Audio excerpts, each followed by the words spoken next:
This is Exchange Podcast. The Musicians Exchange Podcast.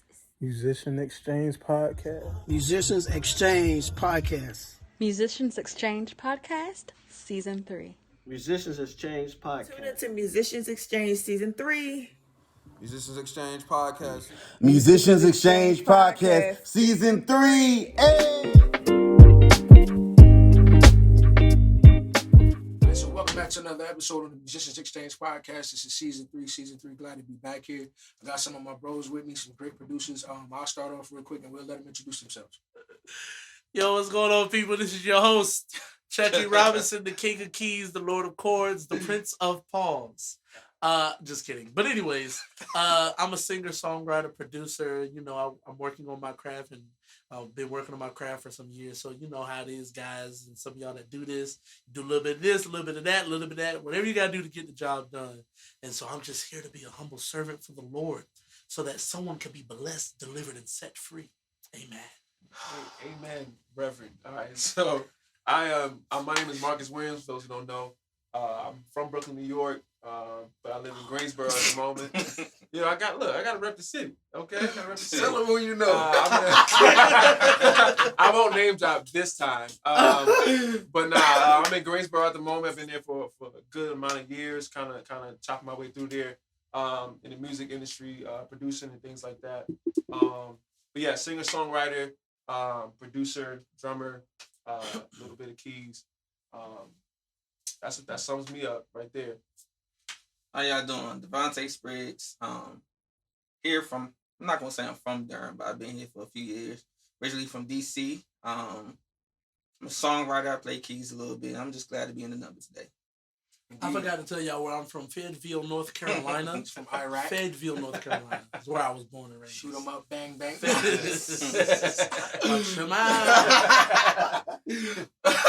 But no, man. So, you know what I mean? You got a little bit of background about these guys. I'm glad to have y'all on board. Thank you for doing this, man. Nobody got paid. It's all love on the strength. All love. They didn't get paid. Musician field, it goes on like that, you know. But yeah, man. So today, this episode pretty much it's a gospel episode. I brought in some producers. Some of them have albums. Some of them have, and they've all played on albums. The whole 9 yards. Look them up. Definitely, great content. I want them to show you guys or demonstrate how to produce a great gospel track or a great gospel record for an artist. And I want them briefly before we get started with that task. I want them to explain, you know, some simple steps. And some do's and don'ts, and also some pet peeves. So, you know, let's jump right in from it. I guess I'll go first. First thing I think of when you think of producing a record is first being in tune with your artist. So whoever your artist is, whether it's your mother, your sister, the person from your church, mainstream, minor artist, whoever it is, it doesn't matter. I think you should first take everything that you're doing and give 100%. That's number one, because I think a lot of musicians out here, producers, just because it's the homegirl from the church, they want to give them a piece of crap. But I think that's bad. That's just bad stewardship. That's just bad. I don't know. It's just bad. Anyway, what I'm saying is, first thing you need to do, I think, is link with your artist. Make sure you know what the artist wants you to do, and so that you can execute, you know, appropriately. For example, if the artist wants to do CCM, you know, even though you know 1,000 chords, they don't call for all of that. You know, it's important that you know what each genre calls for, and that takes studying up. So I think studying, knowing the artist, I think all that stuff is probably my first number one thing I would do. Yeah. To add to that, with knowing the artist, I'll say know yourself, know your weaknesses and strengths, and build your team according to that. I'll say have a good team and trust your team, and don't ever be so caught up in what you can do or what you're strong in that you kind of sort of make it about you per se. Meaning that I know a lot of musicians and a lot of producers per se that kind of feels like, okay, well, I gotta play drums on the track, I gotta play keys on the track, I gotta write the song for the track, you know, and something's lacking because you never, you know, you don't invite other people into, you know, your experience, whatever. So it's not going to be the same feel. So I say, know your strengths and your weaknesses and kind of sort of build your team around that. That's how I feel. Well, I'm reminded of a story. But no, seriously, someone very credible told me a story that they got the opportunity to sit down and talk with Quincy Jones, right? And so Quincy Jones asked him, he said, what makes a song? What is a song? What makes a great song? Do you know the answer? And he said, I dare not try to answer in front of you because you're Quincy Jones, so I'm sure you know the answer. Quincy Jones went to the piano and he played a few notes, and then he asked the guy, do you know what song that is? And the guy said, yeah. He said, what song is it? He named the song, and Quincy Jones said, that's the song. It's the melody. So I think that, like, that's what everybody forgets. Like, it starts off with a melody. That is the song. Mary had a little, somebody getting paid because I just sung them. You know what I'm saying? Like, that's the song. And you ain't got no drums, you ain't got no bass, you ain't got no guitar, you ain't got none of that extra stuff. So first of all, you got to start out with a song, a good song. And then a producer friend of mine, mentor of mine, told me if you have a song, the song will tell you what it needs. So the pet peeve for me is that a lot of people they have a good song, but then they try to make the song be something because they want it to fit a certain way. Stop trying to make this a CCM song. This is a down-home country song. You know what I'm saying? This is a quartet song. This is a choir song. This is a hip-hop song. You know what I'm saying? And so a lot of times we try to fit the mold and be what's already out and be what's heard. So that's what my pet peeve is, because believe it or not, you can tell. I mean, those of y'all that listen to music, you listen to a song, you may be educated and can pinpoint it, but a lot of times you'll just be like, something about that song it's just not hitting for me. A lot of times it's because the identity of that song was mishandled. And it can be mishandled a lot of different ways. Like they said, not knowing the artist, not being connected to the artist, not being connected to the song, the artist not being connected to the song, or the artist trying to pigeonhole it. And then, like he said, the producers or the artists or the other musicians coming in just focusing on doing their thing. When at the end of the day, you need to be trying to be true to the song, which means you're trying to be true to the message. And in gospel, if you're trying to be true to the message is Jesus Christ. So that's a whole nother thing right there. How you go produce a gospel record being true to the message of Jesus if you ain't true to Jesus? So that's a whole nother aspect in itself. But I know people don't like to talk about the spiritual side too much. But that does matter. You know, we can smell when something's off. Hold up, doc. You know what I'm saying? Not to say you got to be perfect, but you have to be in tune to God and to what the message is coming from that melody and true to that song. But that's my best way to sum it up. If you be true to the melody and what the song calls for, then you'll be all right. But a lot of times I hear guys that, you know, they don't do that. You know, they're just doing too much or not enough sometimes. Yeah. Some songs call for it. You got to go for blood. Yeah. You know, so that's what I would say. Y'all dropped some real knowledge and wisdom just now. Like, for real, for the way you put that, and then the way, you know, tying in relationship and spirituality, that's dope. You know what I mean? And just respect the artist first. Don't say it, dog. We have a couple situations where it's like, you know, some people are eager to produce, and they ain't gonna put they prefer their sound or whatever they wanted to get their rocks off and put whatever they want out and make that the artist's sound. You know what I mean? Like, that's not it. You know, I value that a lot, man. Like, yeah, it's a constant battle that happens all the time. Producer versus songwriter. And it's the ultimate goal too, bro. But it's really the battle within yourself, because a lot of times a producer might be a songwriter. Yep. So now you come at me with a song, and I'm writing your song, I'm changing your song, or then you want me to produce it, but I'm writing it, or you want me to write it, but I'm producing it too. You see what I'm saying? Mm-hmm. So that can be you know what I'm saying? It's kind of hard to sometimes, if you're not secure, or if you're insecure. You find yourself all over the place. Some stuff and, you know, hey, but look, sometimes you gotta recognize who's signing your check. That's true. And I think a lot of people don't. You know, a lot of producers, like you were saying, they kind of take it like, okay, this is. Oh, you want me to produce your project? All right, cool. I'm gonna do what I want to do. That's it. I ain't gonna.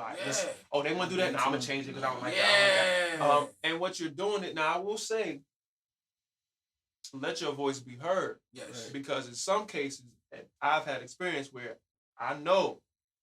You put that chord right there, it ain't gonna be sweet. You know, and your name promise you. And, you know, and your name was attached to it. You produced this? So that brings me to this. If there is a situation where you feel like by you producing this project or a particular project, if it's going to go against what you believe in or what you study or anything like that, it's okay to put that grand aside. Okay, I don't need this money today. It's gonna come another way. I think that's very important. If CCM is your style and you don't know how to produce no traditional gospel, don't take no traditional gospel song and try to produce it, because you're going against everything that you know. Like, and then what's gonna happen is you're gonna put out some trash that your name was attached to, and then the artist's gonna think they get something good, and when people play it in their records, they're gonna be like, it's whack. Unless again you're skillful enough to say, I know how to make clean, good music. Yes. But my strength is CCM. But I know Devonte know how to do gospel. That goes back to what he was saying. So if the budget is right, I'm going to pull him in to produce with me. Right. Your team You know what I'm saying? And we can make that happy marriage. You know what I'm saying? But again, if that ego ain't right, nah. I've even, like you said, man, know your strengths and weaknesses and build the team around you. I've seen, you just painted definitely a different perspective, because I know some guys who do that when they know they're not strong on keys. Exactly. And they build a crazy band around them. And it's like, that nigga's not sweet. We can hear it, you know what I mean? That's me. Whatever. I had to learn, yo. Literally, because I don't know if y'all know, people think I be lying. I don't play keys like that. I'm not smack, I'm not sweet. I'm not that sweet. But what I used to do is, like, when I would make records and stuff, I'll play my own keys or whatever. And I like the way it sounds because I'm playing it, right? But then I was like, yo, I should probably just let somebody that actually plays keys play this part. I even had Erik play drums on my record. I'm a drummer. I can play. Like, I can play drums. That's what I'm not playing. But my man E, he plays drums. My man Quench, they play drums. And they both on my record. It's like, yo, my man Derek, right? He's on my record. He plays drums. Certain things call for certain people. So it's like, yo, I could have played it, but it wouldn't have sounded like the way he played it. So it's like, yo, putting your ego aside, like Chuck said, that's important, yo. You gonna say something, bro? Yeah. Well, it was going back towards what you was talking about as far as just, and it just came to me. I just lost it, but it was basically just, I see a lot of people. Give it back, God. A lot of people kind of sort of definitely the more good you get at this, the more money you make with this. A lot of people produce out of I'm doing this for a check. Mm-hmm. I'm doing this because it's my job. And you could tell it with the music, meaning that you can hear it. People don't believe in what they're producing anymore. You know what I'm saying? Like, I've done heard stuff that's trash. Everything sound the same. Everything sound the same. Everything is trash. Artists can't sing worth nothing. But it's like, hey, they throwing 2,000, they throwing 3, whatever your number is. And, hey, so it's like, you're gonna do what you're gonna do about it. But to me, I don't know. That just takes the integrity out of what you're doing. That's just for me, because like I said, I know producers that can do it, and it sounds trash, but they don't. Hey, it don't make them know. But never mind. So I will say, just kind of sort of produce what you believe in. You know what I'm saying? Not just with the genre stuff, but just period. Like if you don't necessarily believe in the artist or a song, don't waste your time on it, because first and foremost, you're hindering the artist with somebody that could connect. You can have the artist find somebody else that can connect with them a little more, as opposed to you just trying to take on the load. You're kind of sort of hindering them, if that makes sense. Yeah, I had a situation where I was doing this project, and the people were good, definitely good for the live setting, for the church and their environment. But when it came to getting on tape, you know what I'm saying? It's just like, it ain't the same. Yeah. Big difference. So that's another discussion. That was I could have did the I'm not doing this because y'all, you know what I'm saying? That's not going. But what I did, I had a voice. I sat down with them. I said, I can do this with y'all, but I know how to translate what y'all have to tape. But I only could do this if you give me free reign to do what I need to do to get it done. And we had to talk, and they said, yeah, we're gonna do it. You know, and so I took some liberties. I stayed true to the songs. I stayed true to the genre, but I did what I had to do. If I had to call somebody else to sing with the BGVs, you know what I'm saying? I had to sit down with the artist and say, nah, cut that again. No, cut that again. Hey, Doc, you might not be able to lead this song. I know you lead it when y'all go out, but we might have to, you know. And I had those hard conversations with them, and in the end, everybody was happy. You know what I'm saying? Like, to this day, it's not nothing you know what I'm saying? It's not nothing I'm ashamed of, you know. And ended up even mixing the record. Come on, Come on, church. Come on. So there's definitely some value, but you just have to.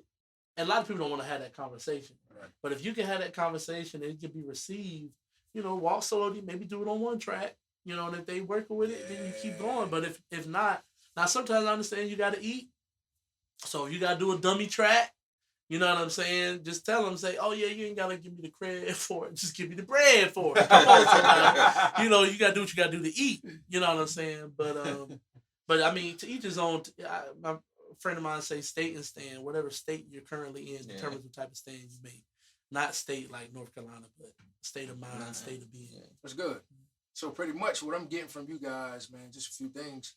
Just because it's a budget don't mean you got to cut it. You know what I mean? Like, you ain't got to, I've been in situations like that, and it's like, and some back in the day, I've taken the immature route. We this all have. bread. I ain't telling nobody I'm on this record. We all have. I got some right now. Not legit. You know what I mean? And I won't even dare post it. Ever. I know a record right Don't now. even ask. I played organ on it. Was trash when they sent me the music to learn it. But I had to play. I was like 10th grade. 10th grade. Sophomore in college. And it had some nice money. I said, hallelujah. So definitely those are some do's and don'ts. Also, man, protect your name, man. So, if you're not as strong in that particular field or that lane, don't do it, bro. Like, don't be eager and don't chase the money. Like you said, you have to have, it has to be in you. You know what I mean? And I'm sorry. Now, go ahead. It's because if you can't do it, it's nothing like bringing somebody in that's better at it than you and you can learn from them. Right. Do you know how, bruh? I hate when I hear that. Wish ASAP I wish I had a record that had a budget and I could say, yeah, we should call ASAP Ward in. And then we just work together. I really is going to be him working, but I'm going to be like, you know what I'm saying? You know how some producers have their sound. Yeah. You got a sound, you got a sound, you got a sound. Yeah. I can tell if you ain't call nobody in. Yeah. Well, I'll say this. I feel like my sound is a combination of what I hear from other people per se. Absolutely. So it's not even a like literally there could be a song that I have and I play it, but let's say I hear Chuckey on it or Now or somebody, I'm like, all right, I'm hearing y'all approach because I know you. You know what I'm saying? Right. But it's still my sound is just incorporated in what, like I said, the overall team, if that makes sense. And I feel like that's what producing is. Producing is getting what you hear out of your mind on wax. Exactly. And honestly, it's one of the hardest things to do. And I think people think it's easy. Like, I have a record out right now. I'm not even plugging. It's not even a plug. Plug it up. I'm not gonna do that. But it's out there on iTunes. But just to encourage you, Marcus. All right, anyway, what I'm saying is it was difficult because, and I'm gonna be honest, some of those songs that I put out, I heard it in my head a certain way, and it still don't sound like that to this day, right? And it took me years. I mean, years. Like I had these songs done literally since 2011, 2012, and I'm just now putting it out. I just released it in August, July, and it's like, some of them it still ain't what I needed, and it's one of the hard, especially when it's your own stuff. It's very difficult. I think I promise you, if it was probably somebody else's record, it probably would have sounded exactly how I heard it. I don't know why, but that's what I'm saying. So it's so difficult. difficult. Like, it's difficult. So like, honestly, this is what I had to learn over years because I was just gonna put it out, but then I was just like, nah, because I hear strings. So what did I do? I saved up my money and got some strings. You know what I'm saying? Or I found those resources, those people that that team that you got referring to, and I found people to kind of cut it the way I wanted it. Somewhat, to the best of that I could possibly do at that time. So I think it's important, and I'm just stepping out a little bit, Brett, talking about when you're producing your own stuff, like those producers who are out there that want to produce your own work. Someone once told me this, and like Chuck had a wise guy tell him something. I had somebody wise tell me. I think you're about to say it. I was about to say it. They was like, yo, put it out. That's probably not what you're okay, but it's not. But it was like, yo, put it out so that the next time you get on something or next time you do something, what's what to do. They was like, yo, nobody's first project is great except for like Michael Jackson. Yo, and once we realized that, bro, that's the thing. And shout out to my bro Marcus Anderson, man. He dropped some knowledge. He said, 80% to the world is better than 100% to myself. When he said it, I was like, yo, I'm keeping that. Real. That's a nugget. It's real. He said, I'm putting it out. I'm putting the album out. You know what I mean? And I get on you all the time. Look, bro, I hate it because there's a lot of dope producers out here and they got so much content. They got a catalog. I got all these songs, and when they play them for me, it's like, these songs sound good. So, but yeah, I be sitting with homies, and they let me hear stuff, and it's like, yo, why is this not out? Why is this not, on all these platforms already? It's so much trash music out here, or poorly produced or bad habits, like you said. And it's like, yo, you got all of this right here. Like, you could literally pay for your crib with the content you got. Like some people buy Jordans, and nah, bro, But on the contrary, also it's like, and this is to that producer or musician or artist who's constantly like subconscious and second guessing themselves. On the contrary, like if he was battling putting the music out because it's not what he hear, you know what I'm saying? But then you have to sit down and say, number one, does it sound good? Does it sound clear? Is the message getting across? Because the bottom line is nobody has heard the record in your head. You see what I'm saying? So it's like you'll sit on music that could be feeding your family because you just like, it's not where. Nobody hears that but you. Right. So when everybody else hears, they're like, this is great. And It's you're changing living me. like radio. It's blessing my life. You know what I'm saying? Whereas you're fighting it. Now, don't get it twisted. Yeah, there is a thing where it's like, it's not right yet. So let's not, you know what I'm saying? But then again, it's like he said at that point, it's like, put it out. Like, if you're great, you're going to continue to be great. Like, if you put it out, that has nothing to do with the next 5,000 songs you're going to make. Right. And then put it out 10 years later, do it again. Like, just put it out. And I also look at like God like blesses us with the gifts or whatever. And sometimes I feel like God be like, yeah, I'm going to keep holding this that I have for you until you use what I gave you. So sometimes, go ahead. I feel like, I'm sorry, as far as what you were saying, you literally have to empty out yourself. You literally have to empty out everything that God placed inside of you for him to refill you. That's good. So a lot of us have to be, I think it's a thing of stewardship. Because you have to, if something is not good per se, even if it's not in your head, how you want it to be, don't stop the process. And I think that's where a lot of us kind of sort of lose. It's not a thing of we just don't want to put stuff out. It's just we allow our minds to kind of sort of stop the process of saying like, yeah, this is bad, this is trash, you know what? But just don't stop the process. Keep going. I'm not telling them this is not a license for somebody that just started producing, somebody just started writing to record something today and release it tomorrow. No, this is basically just saying, okay, it's not where you want it today, but continue to be a good steward over that process. What's some of your favorite producers, gospel producers? Man, this is very difficult for me. It just depends on the era, really. But if I had to choose like a couple, I can't just pick one. So I would have to choose a couple. Kenny Shelton, definitely. Right now, what's your boy that produced Anthony Brown? Justin Savage. Justin Savage. Who else is on my list? Sean Martin. I'm a huge Kirk fan. He everything he does is great. Who else would I pick? Back in the day,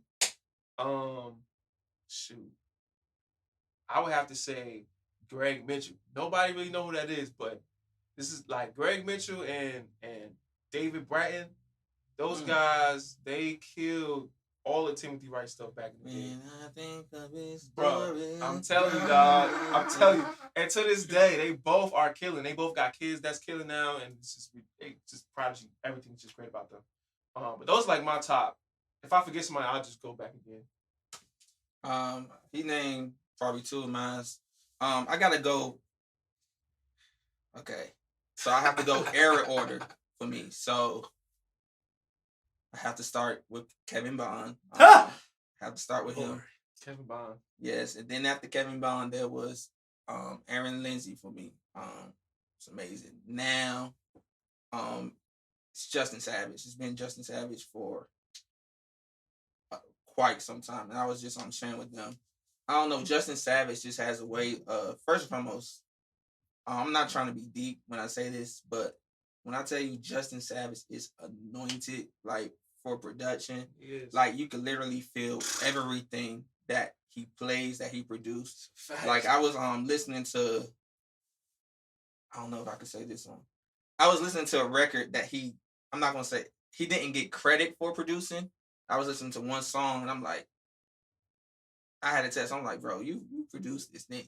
Like, don't say nothing, of course. But like when you hear him, like it's just he embodied. Yeah, you could definitely feel him. Like, yeah. That's good. Go ahead. Keep going. All right. All right.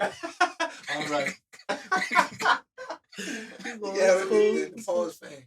No, But yeah, when you hear him, like it's just you know it's him. Like it's that's what I love about him.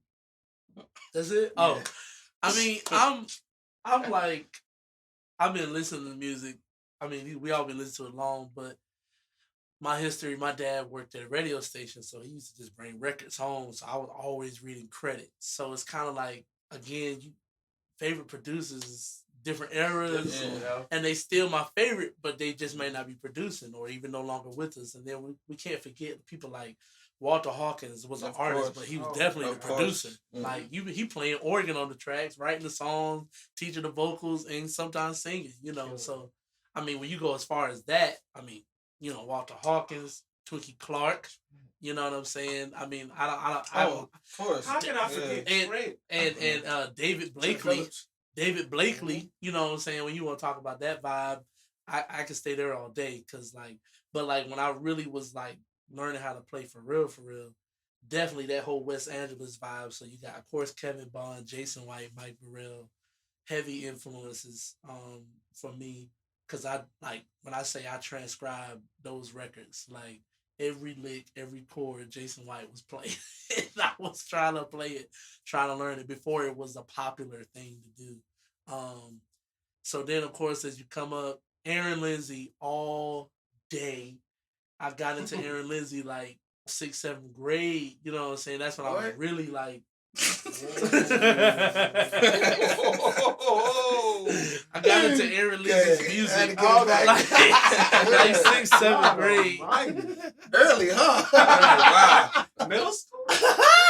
I got into Aaron Lindsay's music like 6th, 7th grade, and that's when I was really like understanding and starting to learn about like mix and production. Like, I wonder how much was playing while they were recording or how much they recorded. Like, I was having those types of questions. So like his work is like phenomenal. Like to this day, like he be writing, producing for people. Like it's crazy. But so Aaron Lindsay's like that dude. But of course, Asaph Ward, like ridiculous. Trent Phillips, like I would listen to Trent Phillips for years and didn't even know I was listening to him. We can go on and on. I mean, clearly Daniel Witherspoon. Oh, of course. Come on. So I mean, we can go days for days of that, but I mean those are my ones right there. And of course Justin Savage, you already know, but like that I'm gonna stop because it'd be all day. Yo, who produced I to this day I don't know. Who do y'all know who produced that all like old Fred Hammond? Who was producing that stuff? Aaron Lindsay was with him, and Noah Hall was with him. Yeah, Aaron Lindsay, Noah Hall. What's but the other guy, the dark skinned dude, yeah. I was crazy. I was watching the Fred Hammond concert. What was it, T? What was his name? Big T. Big T. That passed away. Yeah. I was literally just see. I know I'm and saying, Fred Hammond. Let's be real. Oh yeah, Fred Hammond. definitely. He's a producer. Oh my God. But I literally woke up this morning. I was doing something. And they had like the Pages of Life Volume 3. Oh my God. On YouTube, and I was like, I got a DVD because that's the other thing I used to do. I also have the DVD. But I was like, yo, they got it on YouTube, and I just clicked it. And I was like, I'm gonna watch one song. Volume 3. I watched 2 songs. I kept watching that song. That's the Chicago joint, right? Yeah, when he did Live in Chicago. Marvin McQueedy on drums, Maurice Fitzgerald on bass, Joey Woolfolk on guitar, Dan Witherspoon. But you're talking about his producer. Yeah, you're talking about his producer. I think his name was Big T or something. Yeah. Y'all that was watching this, put it in the comments. Let us know, like inbox us. Let us Help know. us. Hey, I also got a shout out. Since we're in North Carolina, I got a shout out. Oh, Maurice. Thompson and Maurice Rogers. Damn, sorry. I got too excited because when y'all was talking, I was like, I gotta mention Maurice because the other thing is that whole West Coast vibe. When I was younger, it was the same sound, but I didn't realize it was transitioning between Kevin, Jason, and Maurice. like with Kurt Carr and stuff.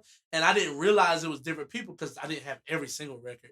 But as I got older, I was like, oh my gosh, who is this Maurice there? And then I found out the artist has a sound, and they made sure they was getting musicians and producers that knew how to cater to their sound. Exactly. And the musicians that came up knew how to stay true to that artist sound. They all got their own thing. You can hear a distinctive difference now that I'm older. But at the time, I didn't know. The MKS 20, you know, some bells and some flutes and some strings, you know. But yeah, Maurice Cedric, I mean, all day. I mean, because Cedric, I mean, you can't even mention gospel without talking about Donald Lawrence. Yeah, you can't. But that's also Kevin Bond. Kevin Bond has something, so we can go all day. Don't get me started. That's real. Well, I hope you got some good knowledge and some wisdom and a good group of producers that they suggested. You know what I mean? Look them up if you don't know them. You know what I mean? Like they're official. Some of the records that you've heard they've produced, you might have not known that they produced the record. I mean, John P. Key, I'm sorry. Yeah. Mitchell. Yeah. I mean, Ivan Powell. All right, we're done. I'm just saying,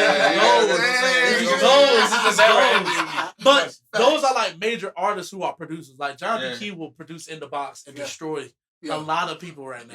Still, to this day, it's like he made this all himself. Like, so don't get it twisted. He was the catalyst when it became when it got to like adding technology to gospel music. Because a lot of that's that devil music. But nah, so don't. I'm sorry, I'm be quiet. Yeah. Hey, that's all. That might be another episode, bro. But definitely. So let's get to work. This episode, I want you guys to demonstrate how to produce a great gospel record. So since we're talking about like how to work with an artist or whatever like that, this whole process is kind of like that. So for example, E is the artist at this point. E is the artist. He came to everybody eventually, but he approached me and he was like, yo, I want to do a gospel joint where we kind of write a song. He came to me with kind of idea. He knew what he wanted to do, kind of vague, kind of unclear, clear. Yep. And I said, hold on, bro. What you trying to do? All right, well, let's do this. What is it? Well, why don't you try and do this? Won't you do? Well, maybe we should that's a lot of work. People be taking too long to do stuff. Maybe we should, and I had to keep kind of like going back and forth with him when I did to finally come up with a solidified plan. That's what you do with your artist. You know what I'm saying? Mm-hmm. So, and this is a case in point. This is an artist here. Obviously, he's an artist. He's doing a musician exchange. He drew this up. Come on, church. He's an artist. He doesn't sing. He don't really play keys like that.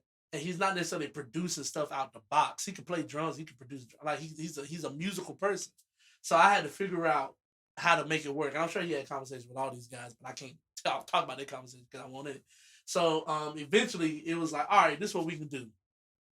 Are we gonna write a song from scratch, or we gonna do something everybody know? Time is of the essence. Okay, so let's try to do something, a hymn, something that's public domain, so that even when it comes to the business side, that was discussed too.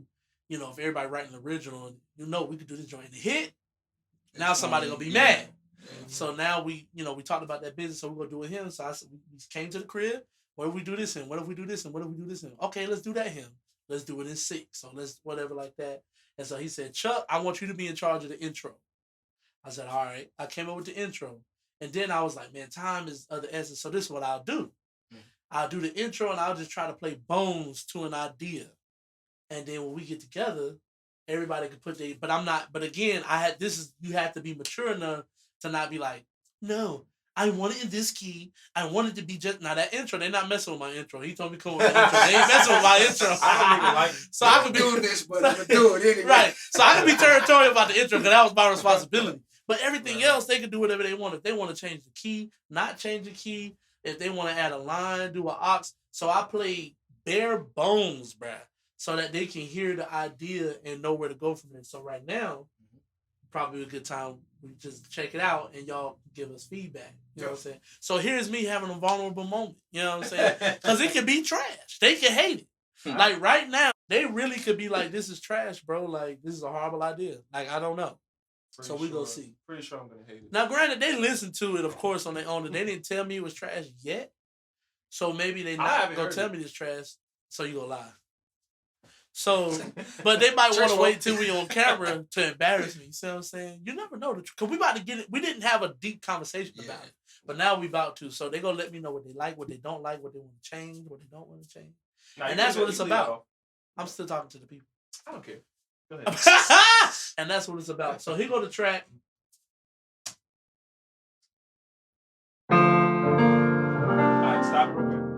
I don't even like it.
Cool. So I know it's your show where I'm talking, but so what y'all think? Let's tell me what y'all think first. Cause see, I'm talking because I'm scared. You know what I'm saying? What y'all think? It's very Robin-ish.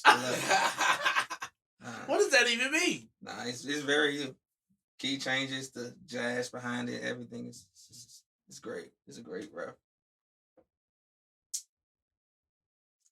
Producer standpoint. I think it's cool. I love it. I love it. I dig key changes. I think it's good. I think the key changes are cool. But I think if we're adding words, that adds a different element. Yeah. Whereas I wouldn't do as many key changes. But if it was an instrumental, I think it's great. I think like dudes would smack this jump like heavily. Yeah.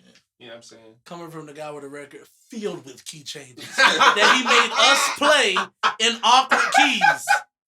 No, that's not what? true. What? That's not true. Timothy Wright, the modulation king? That's what? You won't get me to lie.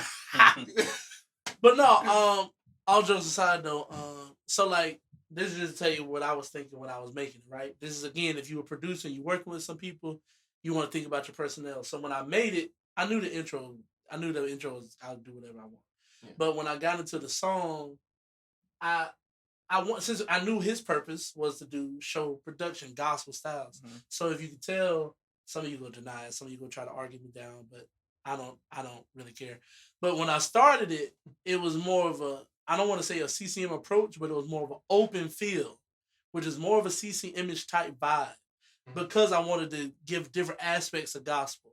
Because as soon as people think gospel, they just think, oh, and I didn't want to, it's so much more than that. So I did that, number one, knowing all of us can work in that vein, but I also was thinking about him. Like, he plays with those artists, like, all the time. Like, he knows that vibe. Shut up. He knows that vibe. He knows don't play CCM. But he knows the vibe. But he knows, not to say that I don't know the vibe, and not to say that he doesn't know the vibe, but I know I can just, like, let him, go on that. Then I also was thinking about how I didn't want to come up with too many lines or nothing like that, because this guy, even though, come back in the camera, thank you. Even though he acts like he can come, he's great with aux and lines. Like, even though he say he don't play keyboard good, but he's really great with that. So I knew leaving it open and not doing too much motion and leaving space, he could start hearing things. Now the end of the joint, I mean, you can tell I kind of got a little more traditional. That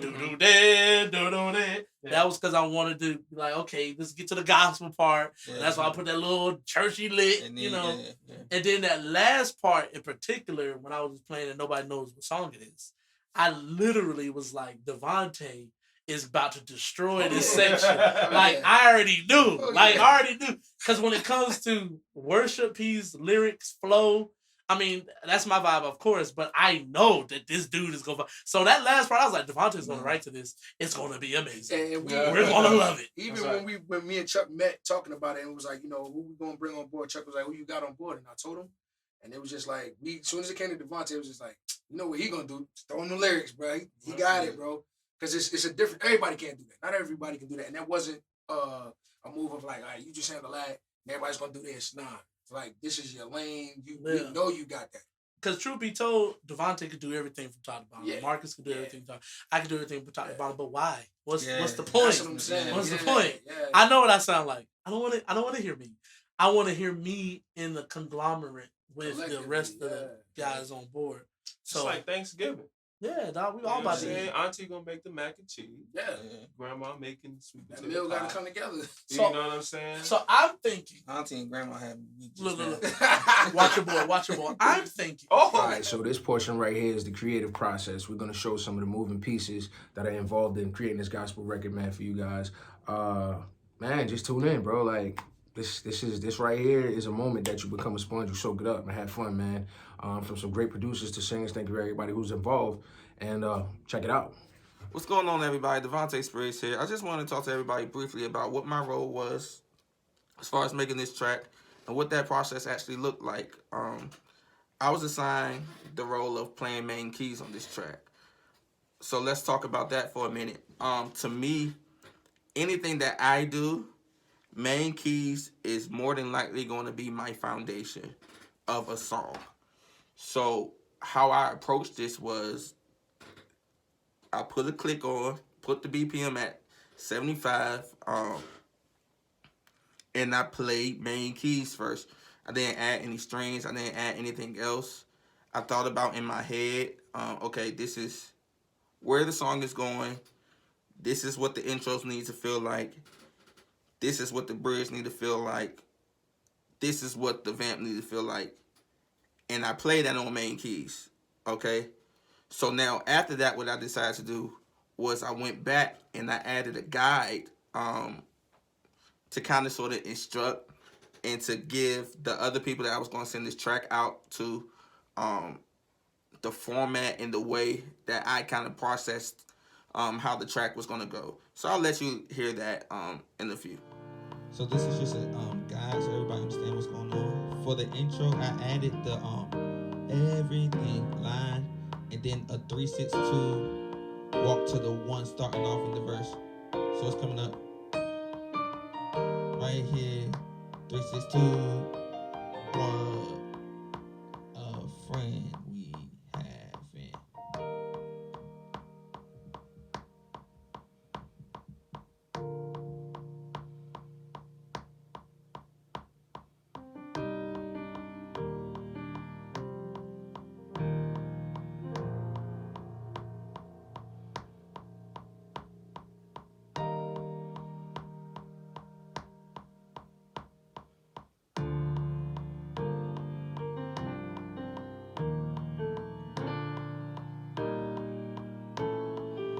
key changes coming up. I added the line again and did something else, nothing crazy. Y'all can change it if y'all want to.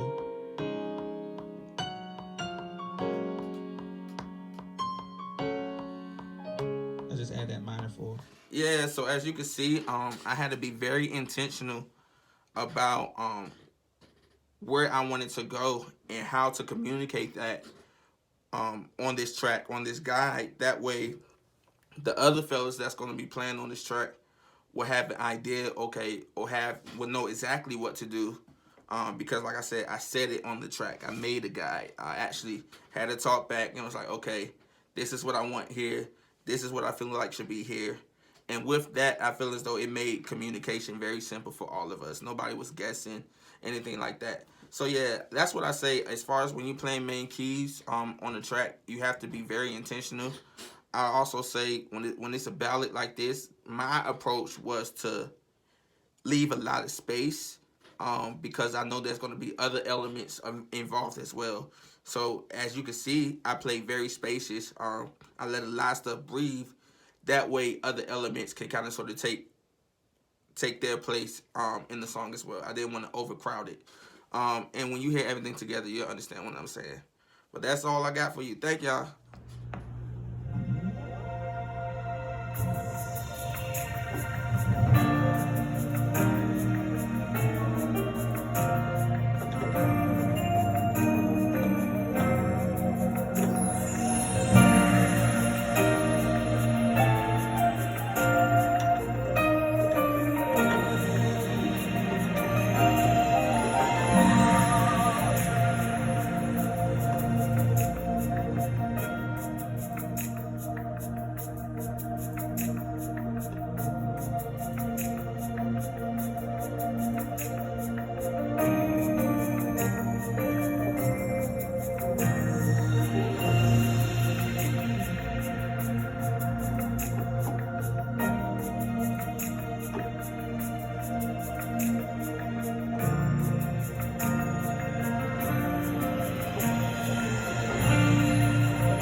People, this is your boy Chuckey Robinson, the King of Keys and the Lord of Chords here.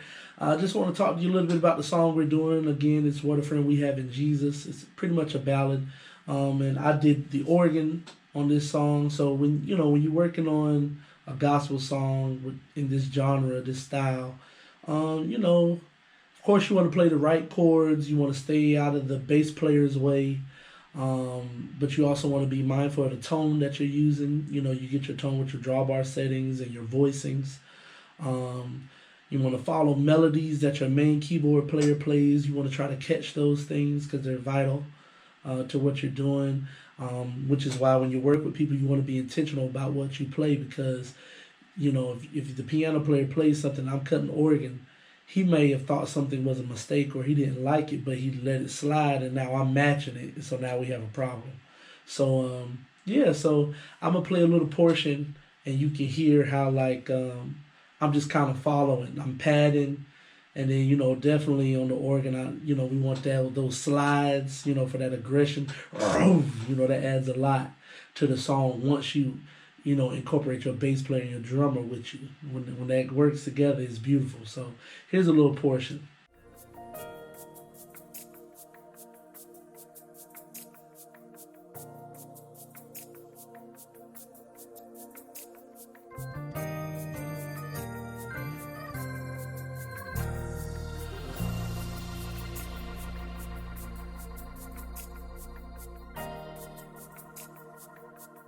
So like that part,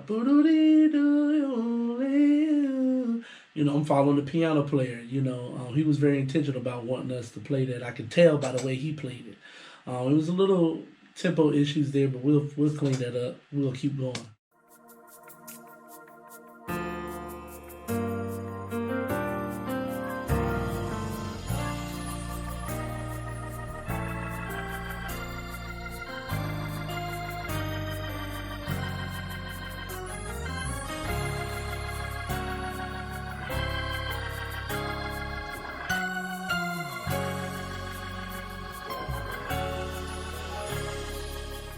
Yeah, so little stuff like that. I mean, it's pretty much it. It's not a lot to it. You want to you want to play the right chords. You want to follow the melodies. You want to use your tone and expression to make things work. So, yeah, that's it. Chuckey Robinson. What's going on, everybody? My name is Erik Norwood, and I have the honor of being the drummer on this gospel record right here that we're getting ready to produce for the Musicians Exchange podcast, Season 3, Gospel Edition. Me as the drummer, I'm gonna jump right in, man. Me as the drummer, whenever I get a call or whenever I'm getting ready to play, I kind of figure out, who am I working with? Who's the artist? Who are the musicians? Is there gonna be chemistry there? Out the gate. But even aside from that, the music. What are they asking for? What is the ultimate goal and what listeners should expect? This particular record right here, it's What a Friend. It's a hymn that everybody is familiar with, but we put a little spin on it. We flipped it. We made it our own, The time signature is 6/8, and it's pretty much a ballad. We're going to have fun with it, man, and it's a big task to be a drummer and play, ballads. Not everybody can play them, and then some guys, you don't want to do too much. You don't want to overplay it. You don't want to underplay it. You want to have the energy there. You want people to feel your energy and feel what you was playing and what you meant. So this, like I said, this time signature on What a Friend record is 6/8. It's a few breaks, hits here and there. It's cool, and you can hear my decision making in here. Like, what's best. I could have put other things in different places, but I prefer to move with the whole team. It sounds better when we move together, right? It's teamwork, right? It's not, especially on a ballad, like. It's love, man. Like, for a long time, I used to sleep on records, but on slow records or ballads or whatever. But now, I love them, especially when they're executed right. So, I'm going to give you a little piece right here, let you see what I'm talking about. The privilege to carry everything to God in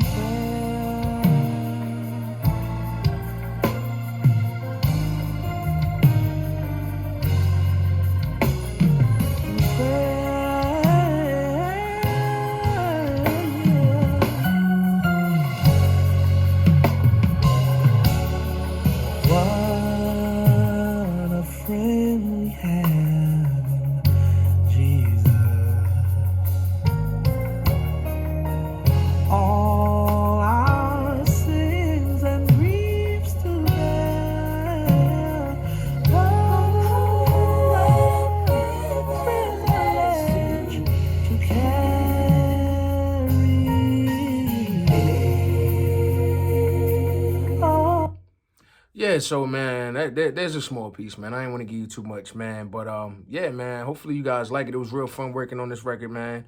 Of course, working with Chuck, Devonte and Marcus, them producers, man. It's crazy. They made it a little challenge and it was fun. A lot of, parts to pay attention to, detail, stuff like that. And I'm big on energy. Me as a drummer, man, I'm super big on energy. Some musicians don't like to hear lead vocals. I need them. I prefer them. I don't need them, but I prefer them because I want to match that energy that's on the record, whether it be slow, fast, ballad, whatever it is. I want to match that energy because I want that playback to be crazy. So definitely, man. Yeah, man, this is a piece of it as far as drums, perspective. And that's it.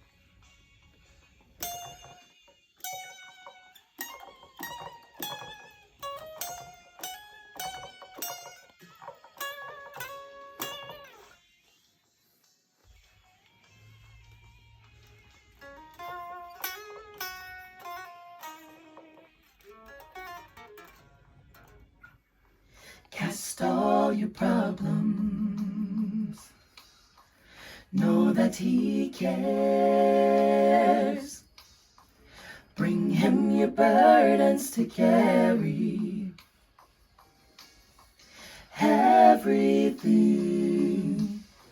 Cast all your problems. A little more volume. Know that he cares. Bring him your burdens to carry. Bring him your burdens to carry. Same. Bring him your burdens to carry. Bring him your burdens to carry. Bring him your burdens to carry. Pause. So. And what a friend we have in Jesus. Oh, all our sins and griefs to bear. You bear it for us, Lord.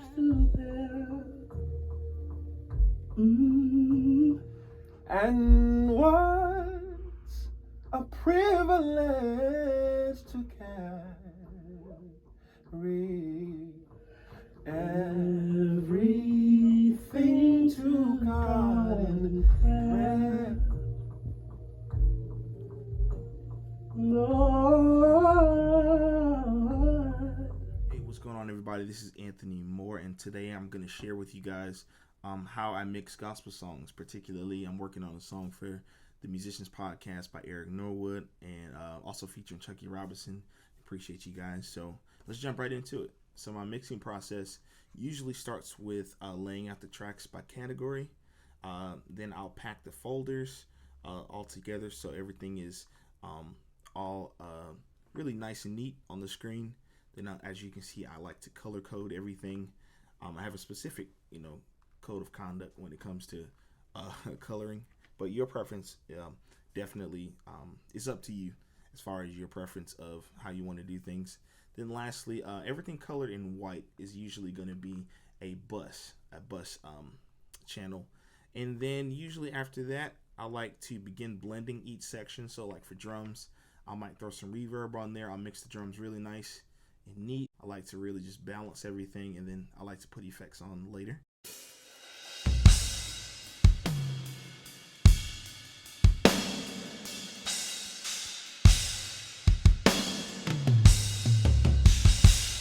Yeah, and usually the drums are my starting place. Then I like to go into the bass.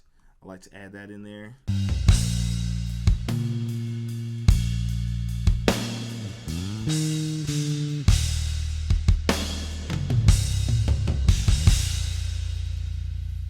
Yeah, so once you got everything to a good blend, I would say panning also is what I would usually go to next. Like for my drums, my preference usually would look like this. I'll pan my overheads and things like that.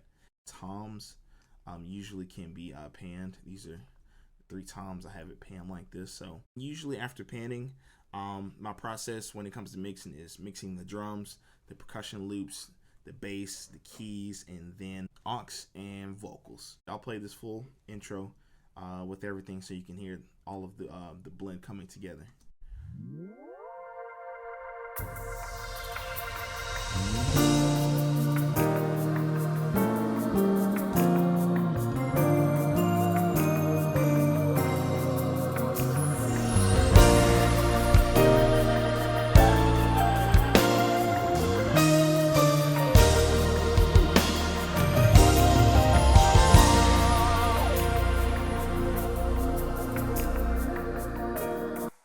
Yeah, this intro is really sweet.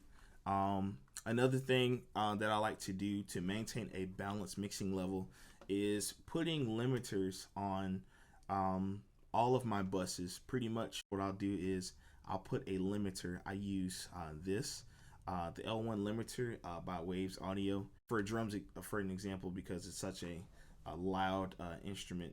It's a constant loud instrument.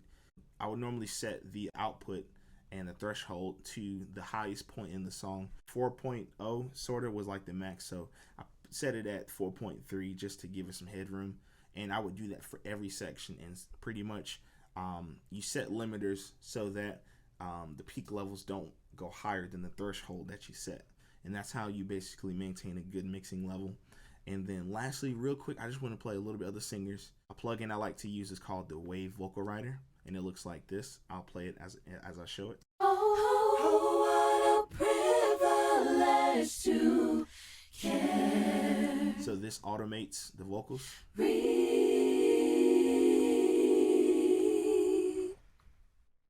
All right, so I use that to pretty much automate the vocals pretty much throughout the whole song, to where I don't have to write it in automatically.